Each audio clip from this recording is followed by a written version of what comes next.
Een zichzelf respecterend college wil dit niet en doet dat niet en blijft achter haar burgers staan. Laat jullie niet sturen. Als je niet weet waarom, als er geen argumenten liggen, dan zeg je toch niet ja?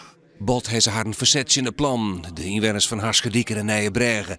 Maar het zocht er uit dat het alweer vergezen moeite west heeft. De provincie heeft vanmorgen greenlicht voor de fusieplan. De nieuwe gemeente, met de naam de Friese Meren, bestaat uit Kastelaan, Gastelandsleert en Lemstelaan, maar dus zonder de dorpen Nijenbregen en Harskerdijk. Wij volgen het besluit van de gemeente in. Die hebben zijn dit gaat terug. En daar hebben wij een positieve zienswijze op. Dus wat de provincie onbelangrijk kan die fusie teruggaan. De beide dorpen werden onderdeel van de gemeente Heerenveen. Een advies dat komt van de commissie van Wijzen. Nevens die adviescommissie valt het dorp net binnen de logische grenzen van de nieuwe gemeente. De provincie is het thema eens. Wij hebben vervolgens onjoegen waarom als wij van bedenken zijn dat die grens logischerwijs, natuurlijk en ik vanuit het nodale principe daarin moet. De werindeling wordt nog wel goed kan worden door de Tweede Kamer.